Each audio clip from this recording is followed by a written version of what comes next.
Denise, thank you so much for joining me today and and for what we're going to explore. For anybody new that's here, can you just give a little introduction to yourself and just just tell everybody a bit about yourself? Yeah. So thank you for having me here, of course. And thank you for all who are here live or watch the replay. So Jill invited me to speak with you along the lines of human design. I've been working with and utilizing and redoing in my own way human design for some years now, along with astrology. And I'm going to be honest, the first notes I wrote, if you were to ask me if human design will benefit you, I would tell you yes and no. So, just a little backstory. Human design is a nine-centered system that draws from the seven centers of the chakras into the nine, as well as astrology, the I Ching, and the Kabbalah channels, because there are what are called channels within the human design system, and gates, which represent the 64 I Ching hexagrams, for those who may be familiar with the I Ching. It is based on tropical astrology, just as it is. However, there's been a lot of us who have been exploring whether it be Vedic, because maybe we came from Vedic astrology, or true sidereal, which there's an umbrella called cosmic human design that taps into what is called true sidereal astrology, which includes the 13th sign, and I don't know how to pronounce that because I don't talk about it enough, but it starts with an O. Um, However, what I'm going to share with you guys today is how we can. I don't really like the word regulate. I realized after I shared with Jill the regulate because, it's more about calming, tips and how we may be able to use our human design for those who are using and playing with their human design to help calm the nervous system. And the overall, and this is how I wanted to present it. I looked at several different things that I could have brought in, but in order to really help for anybody to be able to benefit this, I want to do it in relation to what are called the centers in human design because they are based on these seven chakras, which most people are aware of the chakra system. And so in human design, in your chart, those who were looking at it, there are two different calculations. We have the personality side, which in general human design body graph, those will be shown by the black, either hanging gate lines or channels. And then the red side, which will show up in red hanging gates or red channels, the red side is a calculation approximately 3 months before our birth. And it represents our vehicle, the body, the actual physical body. And through that, that's what we inherit. And so, one of the ways that human design, or the way that raw and human design looks at the vehicle, is that, and the black is the personality or the mind. And it's who we are in every single incarnation, is how he would explain this. And the body, the vehicle, actually comes from Earth, the Earth's core. And every time our personality comes back, it fits into a whole new body. Now, that body's been worn by many personalities and has gone through many different ways of learning, in a sense, the school life. So that's why it's generational, and it is good to look, to understand that a lot of our instinctual reactions and stuff do happen to come from our ancestors in the ways that they were. And so they were carrying stuff within us, traumas, and, they don't all have to be traumas from our ancestors that have been passed down that we may still be experiencing through our body, even if we did not experience that catastrophe. For example, the fight or flight, right? Yeah. you know, back a long time ago, that was so necessary for us because we were fighting or flighting from Mm. animals that were wanting to attack us. But we don't really have that in the sense that we're fighting or flighting for our lives today or freeze. Um, but because of that being in our genetic makeup, we, when we're only reacting to life, those are the reactions that end up continually playing over and over again until we become aware of that and change a reaction to maybe a new action to a responding sense. And then that helps us to create a whole new pattern to move away from the old pattern because it's all about patterns. Right. So when when we're looking at one of the deeper things that anybody can do on their own is when we're looking at the red side and we're looking at those gates that the different planets are in, we can tap into those. And you could, whether you're using human design material or gene key material, which is a lot lighter and a more beautiful language to a lot of people, whereas the human design language is more based on the not self. So it kind of helps you to see when you're not being in alignment with yourself. It's a little bit harsher language for some. And so Gene Keys ends up being a beautiful language because when we access the Gene Keys, it gives us the shadow, how we may be reacting in life, the gift, and then the city, and how we can, integrate all of that. The shadow isn't to be like moved away, it's more to integrate. But the other part about Gene Keys, for those who have the Gene Keys book, um, is that it also shows like the reactive and the repressive side of each gate. And so we can tap into those things and see where we may um, have areas to still work out, like the Venus, for example, and the unconscious Venus. There's what's called the Venus sequence, and it, takes you through like the unconscious moon and Earth and Mars, Venus. And what it does is it helps you to see the patternings that you have brought in and how you can work with those patternings. So I say that for those who may already be working with that kind of stuff. I don't want to just assume that nobody is, No, but no, and for those, it's a hefty book as well, isn't it? yes, For anybody who's interested, it's yeah. And there's, of course, you can get the ebook. For anybody who is interested in exploring these things that does not already have these materials and maybe are not in a place of being able to acquire them at this time, please feel free to reach out to either Jill or I.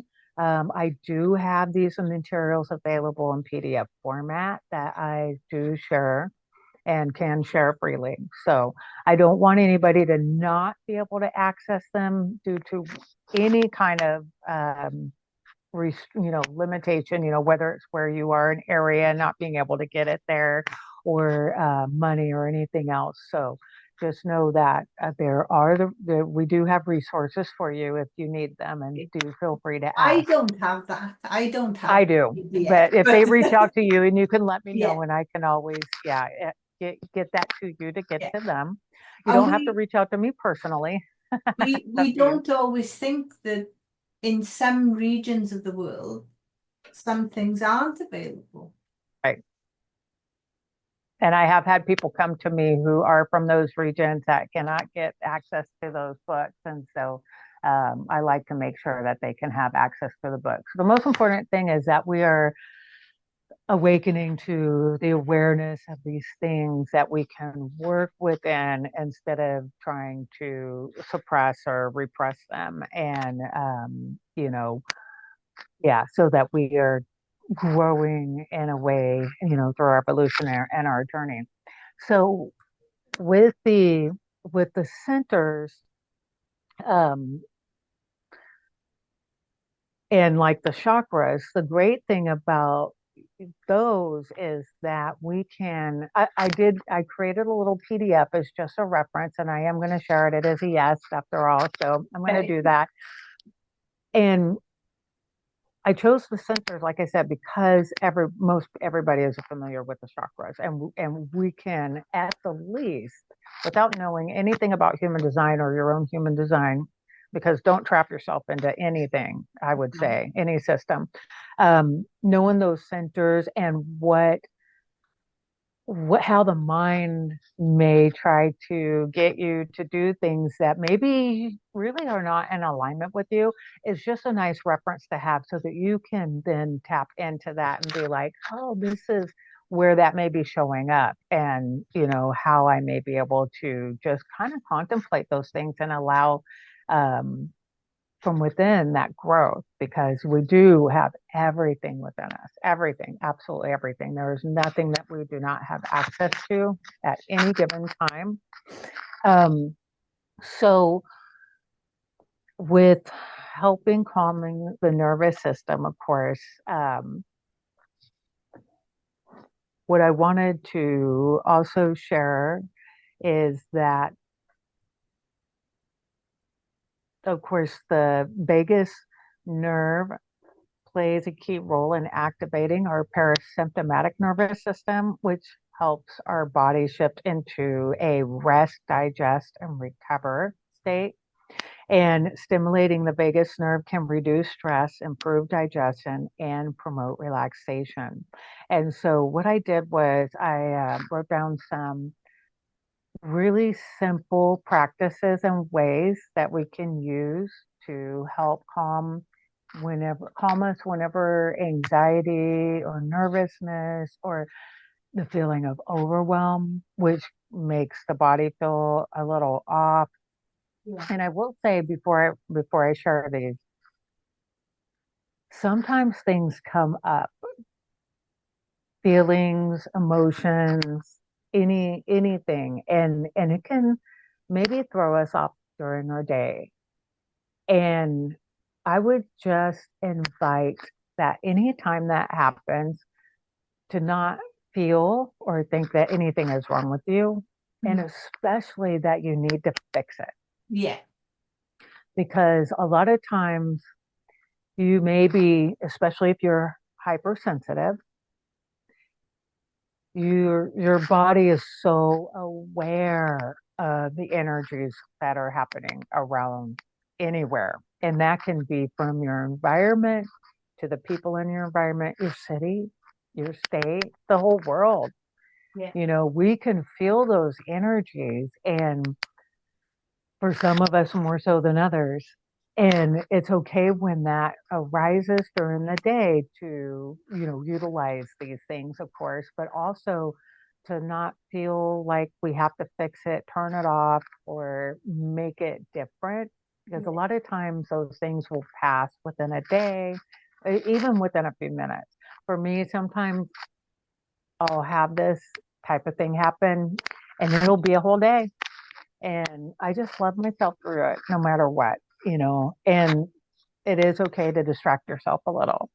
Yeah. the mind Because the mind's going to go, yeah, but blah blah blah blah blah blah blah blah Yeah. blah. Yeah. The mind always has its commentary running, and it is totally okay when those things happen to binge watch something you wanted to watch for a while, watch Yeah. some movies that you've always wanted, read a good book, do something different that helps to kind of quiet the mind, because it's not always easy to drop into mindfulness Mm. or to do a meditative type practice when we're feeling this chaotic type thing. And a good laughing movie can really help because laughter is my absolute favorite thing to use during these times. And laughter is part of what helps to turn on the vagus nerve. And there's a thing, in case if you are not aware, called laughing yoga. And anybody can access that right on YouTube. All the things that I have, are easy to access online somewhere through YouTube or anything else. Um, of course, it's recommended for deep, slow breathing. Now, some people may not be able to do that at first, and that's okay. I remember when I first started awakening to my healing journey, and I found out that I wasn't able to relax my body and that I didn't breathe very well either. So I'll never forget trying to learn to breathe. It was the hardest thing. Oh my goodness. I thought I'd die. Like I thought I was never gonna get it. I had to, matter of fact, my mind would get so hung up on it that I would have to stop sometimes because when we get into a routine of trying something new and different, Yeah. sometimes the mind will try to make it like you have to do this or it's not or nothing's going to work in your life type thing. And so anytime that happens, it's time to drop or stop whatever it is you're doing and just allow beingness as best you can. So if you already are good at deep breathing, great. If you're not and it takes a little time, great. You're on the right track still because you're at least aware that you can do that with, even a few minutes of trying 3 deep breaths and then move on and then, try it more again later. But what I wanted to share another breathing technique that helps, especially when we're in the midst of whatever may be showing up in order to activate the vagus nerve, is breathing in through the nose and out through the mouth like you're blowing a candle, like that. And it does help, or you can do it faster. It's kind of like a fire breath, and it just kind of helps to cleanse. And the other thing that is helpful is one nostril at a time. Yes. In, out, in, out, and that will also help to align them. Um, my other very favorite thing. Okay, well, before I get to my very favorite one, I will say also physical touch or hugging yourself, massaging your body because it's letting the body know you love it, hugging yourself, touching, getting yourself into the body. Because when we're in that fight or flight or freeze, we're in our mind and we're not really in our body. And so being able to do that gentle massage, gentle stretching, if you know yoga, do some gentle yoga exercise, walking, riding a stationary bike, whatever may work for you, jumping up and down on a little trampoline, dancing, any of those things, and singing, of course. Yeah. And that brings me to my favorite thing. Singing and humming. Humming is Humming is wonderful, isn't it?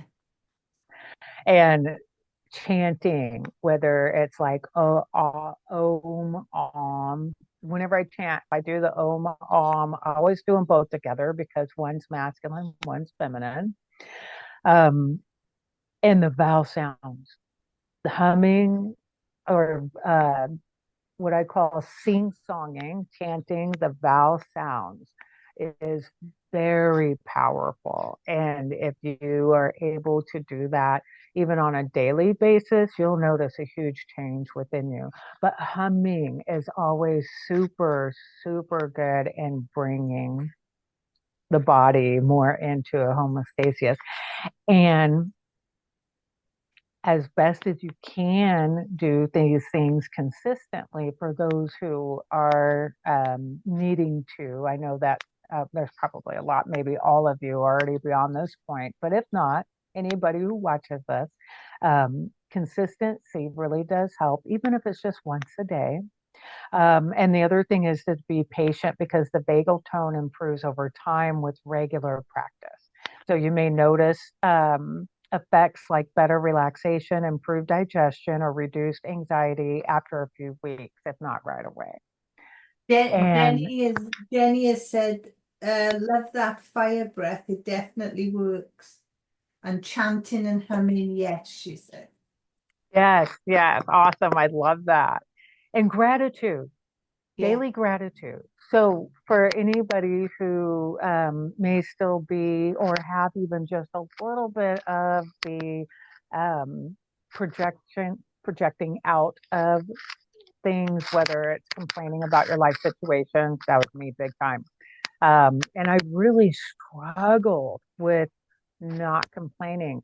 And the thing that helped me the most was being grateful for what I do have, things that we just don't even think about or take for granted, like that we have 10 fingers and toes or that we can walk, even if we maybe walk with a limp, or Yeah. have a hurt Still knee walk. or something. Yeah, if we could still walk. So little things like that. Yeah. I got to share something with you because this is so on topic for what we're talking about with the mind chatter. I did a different, well, a new to me breathing exercise earlier, Right. and I can put a link to the YouTube for it if anybody wants it. But it was I can't remember the numbers now, but you did this and they Oh, did a yes. countdown, and it was like for 35 seconds or 40 seconds, and then on the last one then you held your breath for 30 seconds, and then in between you did a yoga, you sat as if you're in a yoga pose and imagined that your body was a tube, a glass tube, and you had um a fire a fire started to burn at the base, and I could actually feel the bottom of my body getting hot. And then you came back, and there were four sections, with the last one being this breath for a minute. So it was 60 of these breaths, and then you held your breath for a minute and a half, right? And I thought, I don't think I'll be able to do that. My mind went. And the guy said, if you can't do it, do as much as you can, but don't put your body under stress.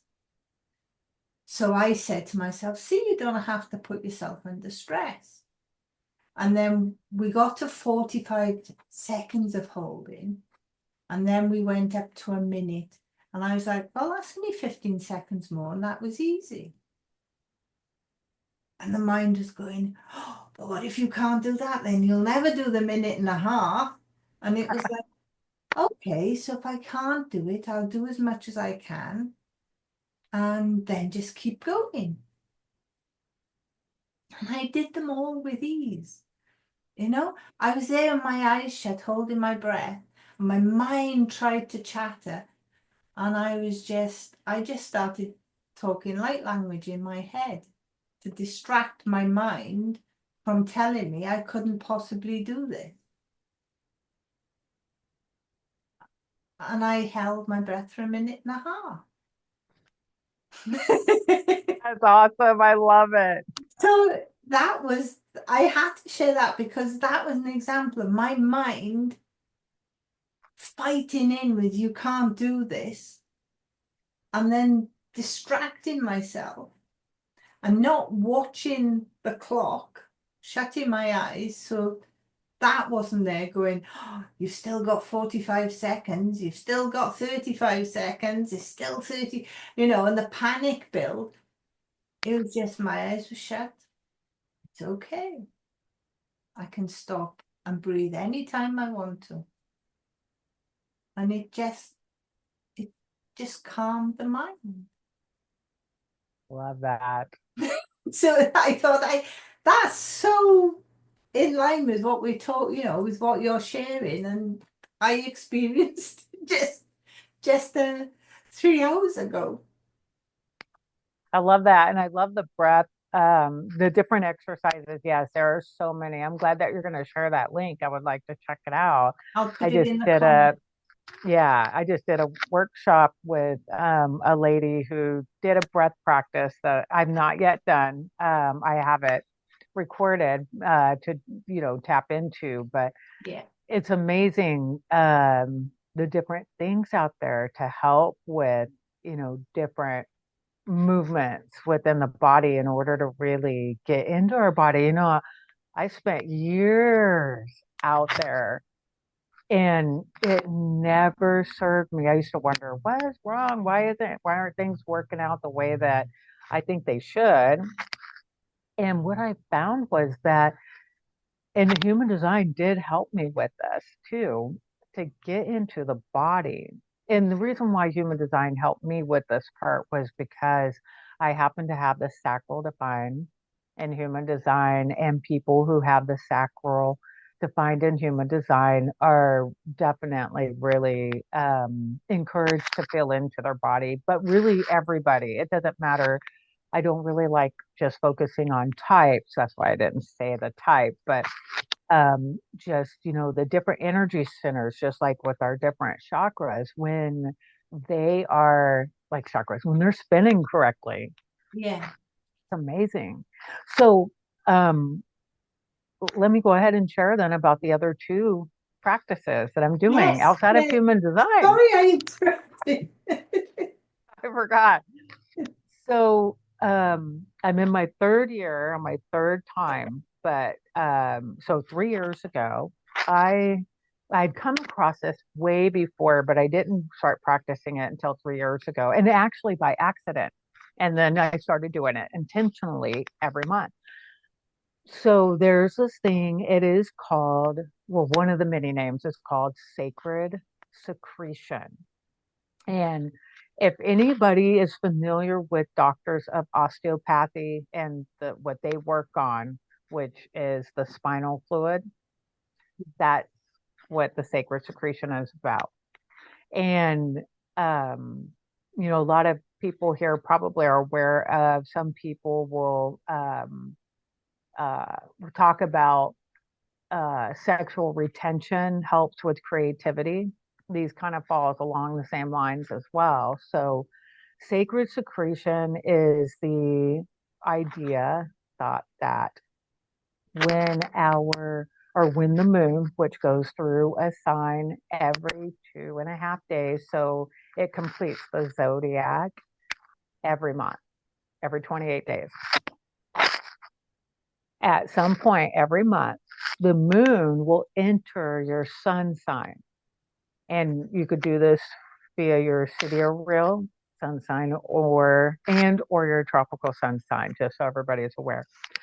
So what it is that um, you abstain from the two main things. You abstain from our sex and alcohol. I mean, you can have sex, but it's the actual orgasm you sustain from.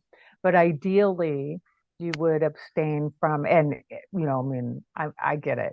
There are people who already don't have sex and don't drink. So, you know, and our cerebral spinal fluid does go through our system every 12 hours, it circulates, but it's more potent when the moon is in your sun sign. So what a lot of people do, and everybody's different, we don't have to get super ritualistic about it unless we want to. But what a lot of people do, and the basis is that we are cutting off the cardinal. So when the moon for 2.5 days, and some people do this up to 7 day period, they cut off all carnal things, anything that they consider carnal for them. Yeah. And I mean, it can range from eating, some people fast, or some people fast from certain foods, to, like not watching any TV, not drinking, abstaining from sex, all different kinds of things a person can do, whatever feels right for them. And during that time, You can also do meditative type stuff with the cerebral spinal fluid. You do not have to, but you can. And there are many resources out there. Um, and I highly recommend Kelly Marie on YouTube, but there are many other ones that I can also recommend for anybody who's interested in this. And by the way, if anybody is interested in testing or trying this out, I will for free go ahead and do up a little calendar for you so that you have the dates that you would do it with your son.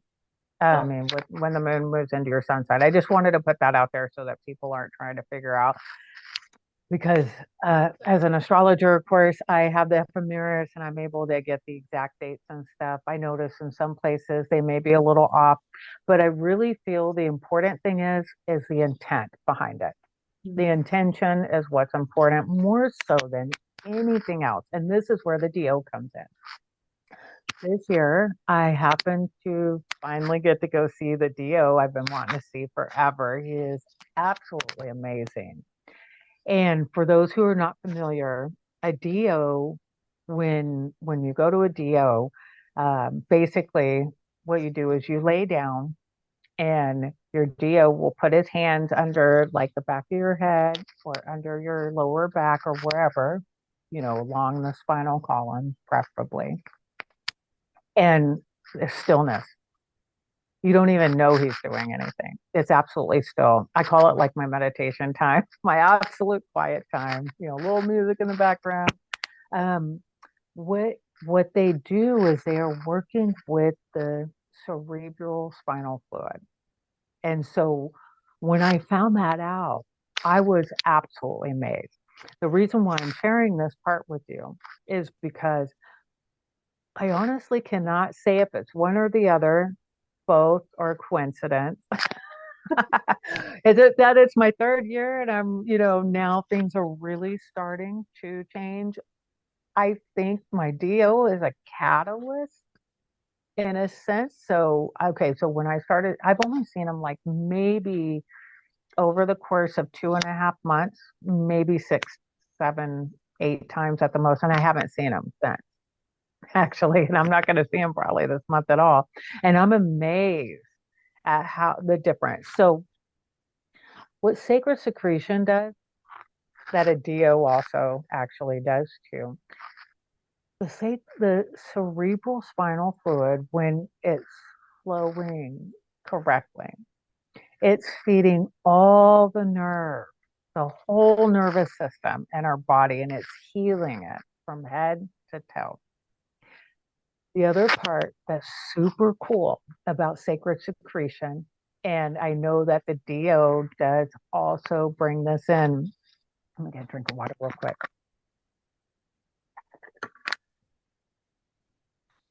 Is in our brain, we have where a chemical is released, the DMT chemical gets released. And DMT is also a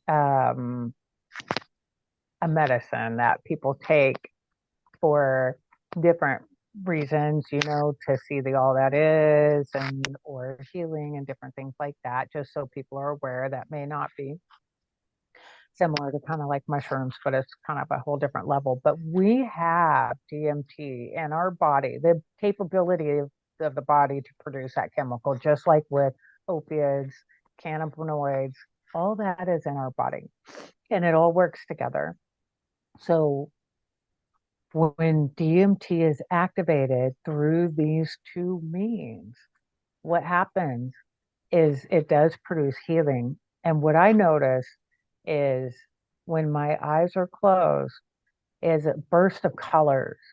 And it can be a solid color or several colors. I see different movements and fractals, patterns, and stuff like that. And then I literally feel a rush. It's very subtle. It's a subtle rush of sensation through my whole body of healing, feel good energy. I have experienced this while on the table with my DO, but I've also experienced this way outside of time of being with my DO or, having an appointment while laying in my bed. It was the most amazing thing. And it was so eye-opening to see that this really is a thing and it really does work. Yeah. Now, when I initially started doing the sacred secretion, my hope, because of something somebody else wrote, was that after the 13th month, I'd be healed. But that wasn't the case. Oh, So in my third year, and also it's like when you get an activation, yeah. it's like that DO. I was activated. I just had a deeper activation of my sacred secretion practice. And so every month since then, it has been more powerful. But I can honestly say that when I had that experience of the DMT and the visuals and then the rushing through my body, I experienced that in between the time of my sacred secretion. It wasn't only during the time. And that gave me a really big aha, with the fact that the cerebral fluid is moving through us, circulating every 12 hours. And yet they say it's more potent when the moon moves into the sun sign. And I really believe there's some validity there, if at the least, the ritual of it being embedded in a sense. And then maybe the ritual can be dropped. I'm not sure. I still continue to do it. I used to have rituals around that time of the month. I don't any longer. I just abstain from sex and alcohol during that time. And I have noticed definitely a huge difference in my body and the ability to be able to further relax my body when I notice that there is some tension. That's amazing. And Jenny has said, "Oh, I love this conversation about sacred secretion, Denise." Yay. But that truly is like, wow. And you know, I've heard so much about the like using mushrooms or whatever. Yeah, I'm a mushroom taker. I mean, I have, But used them in I the work. I I've never taken anything. But I can tell everybody exactly what it feels like. I'm really hypersensitive to everything. Even if I take a strong painkiller, I feel like I'm floating. Oh, goodness. Okay. So I've always been terrified of taking anything more. I think, girl, if I were to express what the main sense is behind taking mushrooms or DMT or anything along those lines. So I'm going to tell you, I've not met any entities, any demigods or anything like that. Matter of fact, when I first experienced mushrooms, I was a little disappointed that I didn't have the supposed, and I had a beautiful experience. I mean, like I was showing the unfolding in a sense of all time through, and this is what was cool, tree roots, the roots of trees, just a vision of all different kinds of faces and ways of being throughout all time was just unfolding over the course or throughout these roots of trees. But really, what it is, because we feel separated, we don't feel that unconditional love. Maybe we didn't get it from our parents or our caregivers, or maybe we just never felt it in life for whatever reason. That to me is the biggest takeaway of doing any of that stuff more than anything is to feel the loving, absolute loving, unconditional loving presence of love. Um, and so I found out what the closest feeling to that is. Your children, your grandbabies, when you're met with a dewdrop on a leaf, when something you're met with that awe and like that just unwavering, unconditional type loving feeling, but not love in a romantic way, but just feeling like everything is okay. Everything is perfect. And just the beauty and essence of that. That's what it is. And so when we tap back into that feeling, you don't need anything else because that feeling, you're loved no matter what, beyond all measure and any mistakes or, people feel like they've fudged up or anything like that.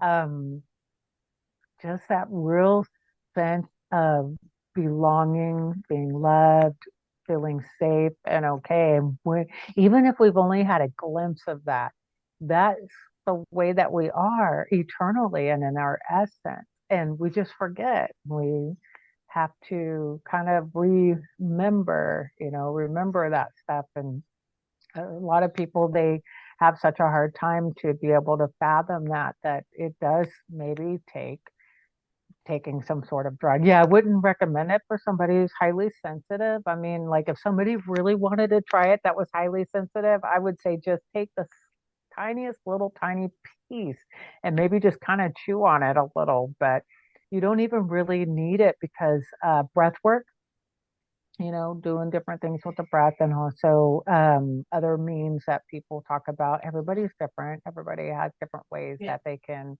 tap into that feeling. She's going to church, and just getting all caught up in the awesome music can do that. I'm an ex-Christian, but I still love all of that. And I got to go to church with my daughter a couple weekends ago. It was so funny because my dad walks in and he sees me in the foyer and he's like, "You're here." But I really enjoyed it, and I missed the fellowship. And it's funny because in astrology, I have Neptune in the first house.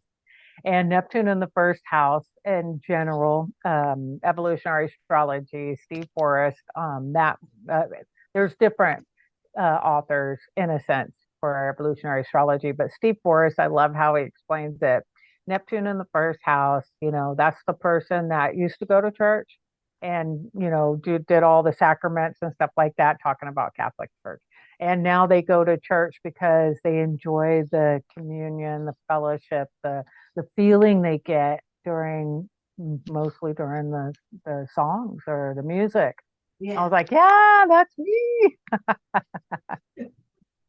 And it's funny, I can't remember the full article now, but I was reading somewhere that the music that and it doesn't matter what church, what denomination, it's the music that has this sacred ability to lift. Absolutely. And I mean that's amazing, isn't it? It is. And, I mean, like when you think of it in the collective sense, the collective consciousness Yeah, sense, you know, um, church music is so uplifting. yeah, It's so beautiful, whether it's the organs and the choir from a Catholic church, which have beautiful Gregorian type chants and stuff like that, or, more rock and roll Pentecostal church where they're getting up, dancing around and stuff like that. And I love it. And it's funny because I actually am filled with the Holy Spirit. I do speak in tongues, and well, I don't like do it, but they do come through me. And I came up while I was at church, and that's why I know that it's not. It doesn't have. I don't have to believe the same fundamentals that a church believes. I can have different fundamental beliefs and that, and still have that connection that I have because like Christ, Jesus as an archetype is huge. I mean, I would never deny that that archetype is powerful, like the power of the name, the power of all of that. It really is because it's in the collective consciousness. And so I think that's why sometimes even atheists in their darkest hour or in a freak thing, like a freak accident, they'll who they call out to? God, Jesus, Christ. They're not calling out to, nothing. A lot of times they do end up calling. I have read many stories where people who were not of a certain faith or anything like that, when something shocking happens, they're calling out to that because it is in the collective consciousness that we can call out to that name. I just thought that was pretty cool. It is. And Jenny said music does have the secret ability to move us for sure. It Yeah, does. Music is very important, isn't it? it is. And since we're speaking about music again, I listen to 432 music, tuned music, because after learning about the 440 tuned music, which causes more of a dissonance, what I did was I went and I found that I can download and listen to the music that I like tuned to 432. Now, with that said, I do want to say that it does not mean that the 440 hertz is not beneficial in some ways and in some circumstances, because after I'd learned the more extreme, I did learn that 440 hertz tuning fork does have benefits for certain things, but it's the 440 tuned music that, um, that I think it's that the continuous listening to that tune. I mean, some things in moderation are a little better than, having it like blaring at you all the time, all day. So, Yeah. Yeah. yeah, I find with certain frequencies, I'll think, oh, I'll listen to, I don't know why it'll jump into my head to listen to a frequency. Or put the earbuds in and put it on. And my body starts twitching like, no, this isn't what I want. And I yeah, try a different one and my body's like, it won't relax. right. It's really fidgety. And my feet won't stay still or anything. And it's not because it wants to dance. It's just this fidget of, ooh, I want this to end. Mhm. And I'll go through and I'll eventually find the one that goes, my body goes, this is what we want. I love that. This is it. Yes, Chill right through, no fidgets, total relaxation, or you know, it's just what the body wants. yes. And the body knows. That's why it's so important for us to listen to our body as well. But also understanding how sometimes the mind can hijack the body. You should be listening to this frequency because you will do this or that by using it, and the body's going, no, no, no, no. Uh, the cool thing, a couple cool things about frequencies is so tuning forks. I love tuning forks. I've been playing with them. And one of the things that I learned is that if we're playing with tuning forks, there comes a time where we don't need them anymore, when we can actually hum or sing or hear within ourselves the tuning fork sound.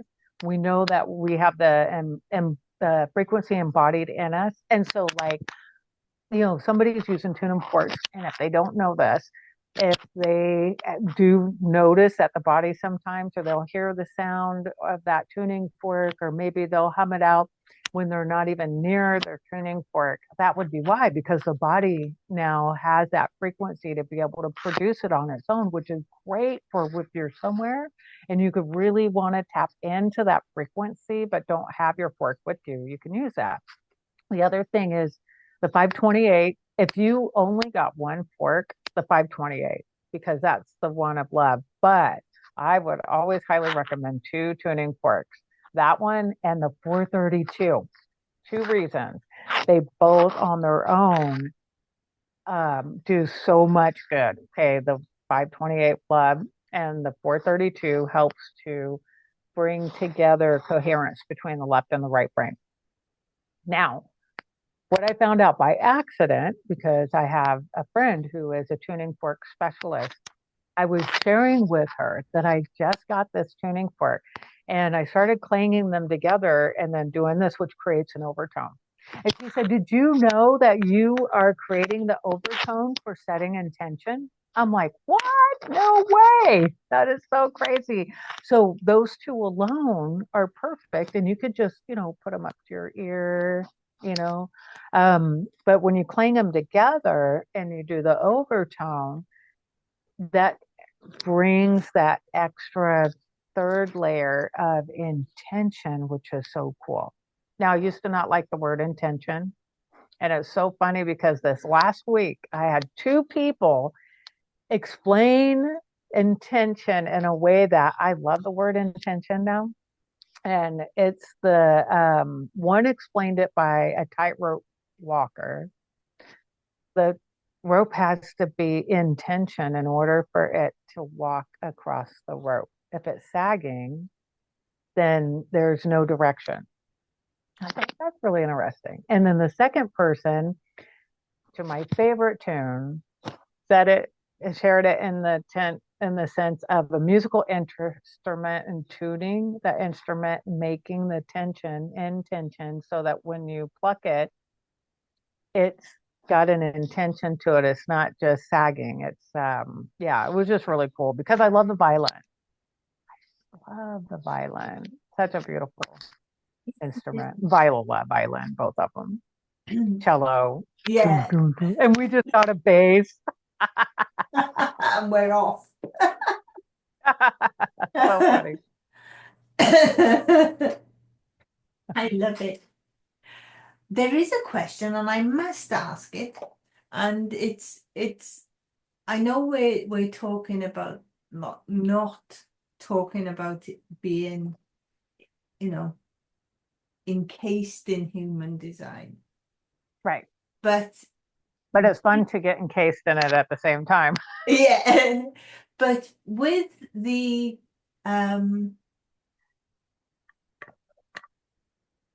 relaxing our bodies, Mm.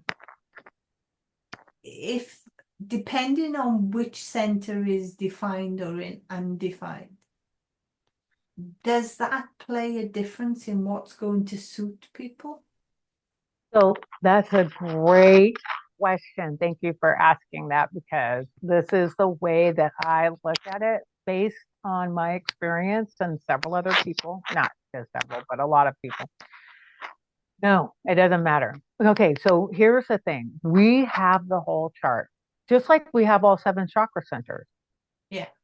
We have all nine centers, whether they're defined in our chart or not. You can, when I share the PDF, you'll be able to read through that and see.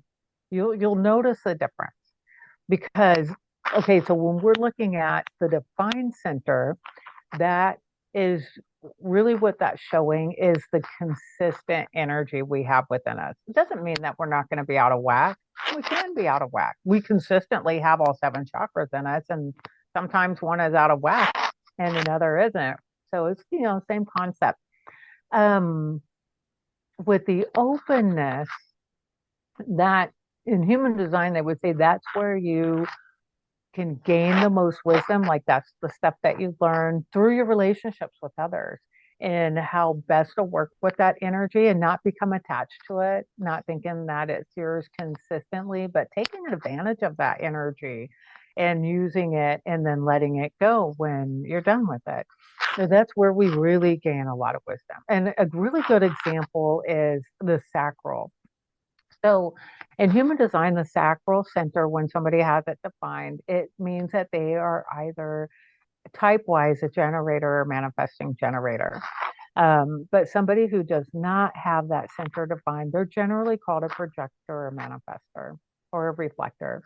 Um, the main thing, like for somebody who has the sacral defined and say they live with somebody who has it open, and that person runs circles around the person who has it defined. It's because they're able to access that energy and amplify it even more. But what's important is for that person to know when enough is enough and stop. So I was going to bring in with that. Okay. So when we're looking at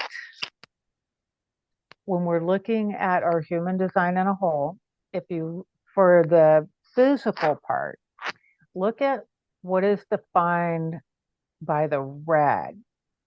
So if you have, oh, that's going to make my hand raise. If you have a solid red channel, whether there's black in it or not, doesn't matter.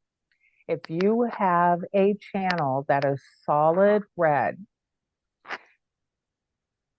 that makes up like what your body type would be. And I'll use the example of my own chart. Um, I have, so I'm a manifesting generator according to human design. And this is why this is so important to look at the red side for your body's energy, because I have a ton of mental energy. On the black side, I am a manifesting generator, but I don't have a lot of physical energy because on my red side, I'm actually a splenic projector. And that just means that for those who know or know what the body graph looks like, the spleen center connects to the throat center.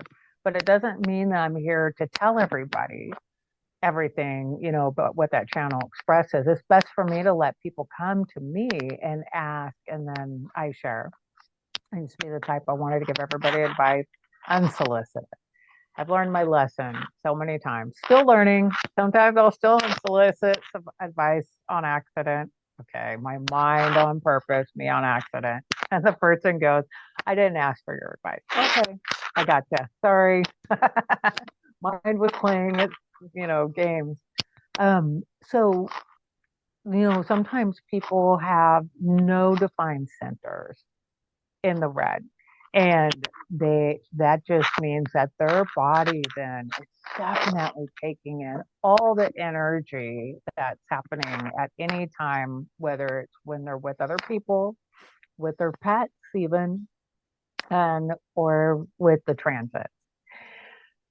When in doubt, if the body is feeling overwhelmed or tired, just stop. It's okay. Just stop. If the body feels like it's got energy, get up and move around, do its thing. So whether it's defined or not, no matter what the definition looks like. I mean, I've talked with people who have the body that is defined with the sacral, and yet they'll still experience a lot of tiredness. And that can show up in a multitude of other charts. There are other ways of seeing that.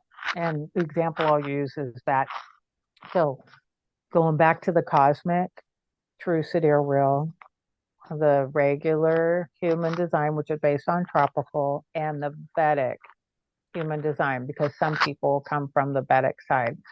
All three of those charts most likely are going to be different in some way, shape, or form. So I do have sacral defined in two of mine. One of them unconsciously, the other one consciously. So it's kind of funny and contemplating those things. But in my Vedic astrology chart, I mean, human design chart, I'm a projector. But I relate to the projector because in my regular human design chart, I have the body of a projector.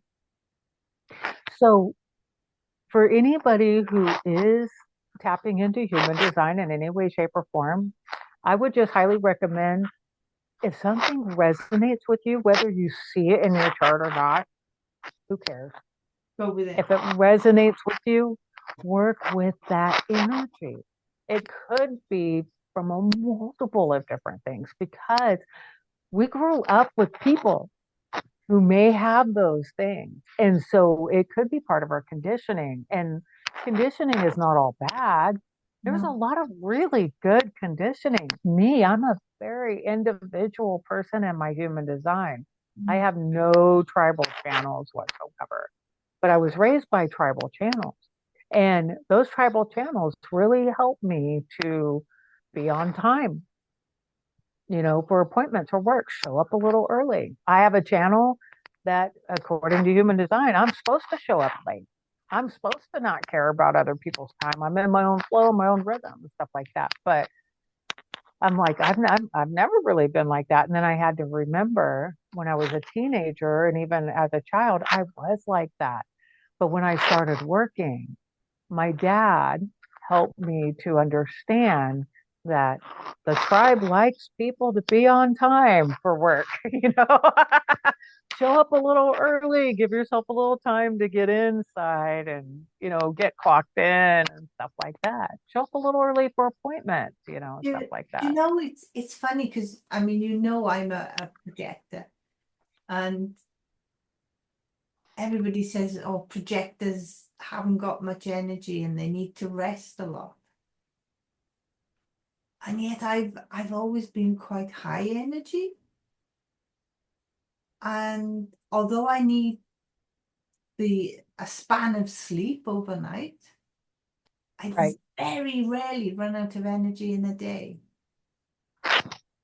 I'm going to pull up your chart and make sure I remember And, how you are defined energy wise. But and I very rarely need to sleep in the day.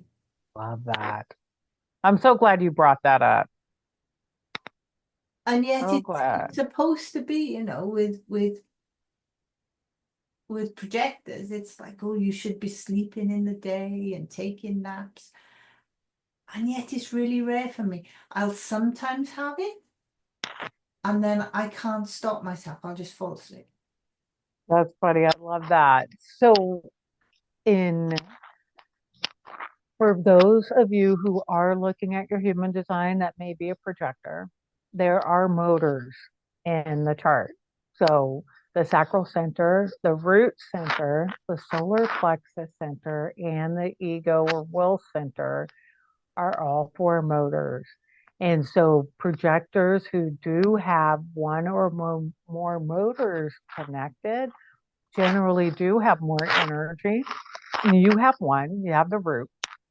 Okay, but with that said, anybody who comes to me who would share with me, like what you have, Jill, is I would then go and look at the true sidereal as well as your Vedic charts to see if any of them have more inner or motor centers. If any of them have either more motor centers as a projector or have the sacral defined. The other thing is there are multidimensional charts that we can look at as well.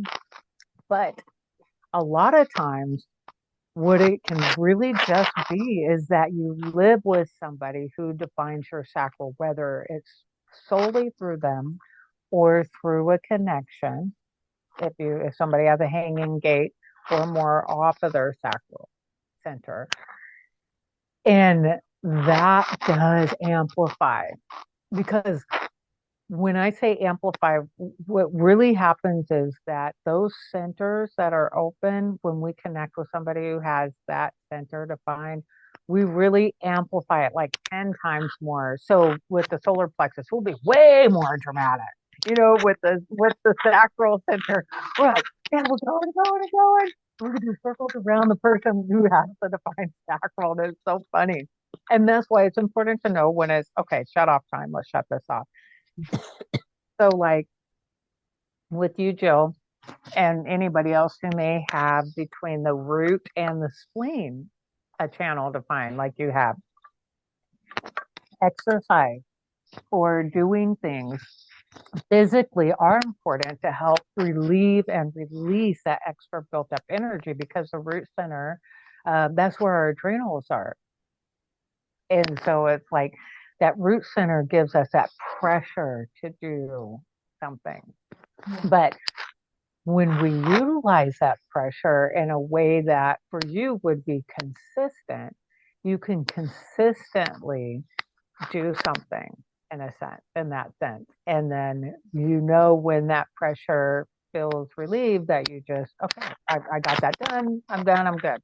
Where somebody who may have that open, if they're, say, in a lower energy state, and they're around somebody with a defined root center, they are going to feel the pressure that they need to do something Right. because they need to get rid of that feeling. And so that's where it's different. And so when we are mindful, oh, I mean, because if you don't really have something you need to do, but you're feeling that pressure, that's when we'll be like, oh, okay, so this may not be my energy. I could just be feeling this from somebody else. Because the head and the root are both pressure centers. And so, like, you have a defined head, Jill, and so you have a certain way that you inspire others. And you also have things that, because you have the asana defined, things that, you are certain about, but you also have that flexibility and openness to other inspiration as well as uncertainty. And so that's when those two centers that are defined are working in its highest expression. Whereas if you didn't have that, you would always say, well, I'm certain that what I'm saying is right. My inspiration is the only way, type thing. Whereas you allow that flexibility within those centers. So for somebody who has those centers open, such as myself, I get the pressure that I need to find something that's going to be inspiring for me instead of just tapping within my own inspiration.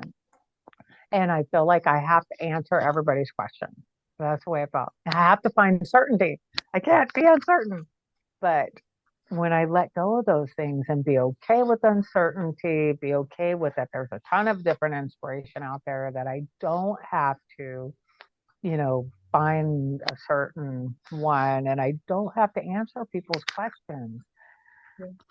I can relieve that pressure by just being okay with that.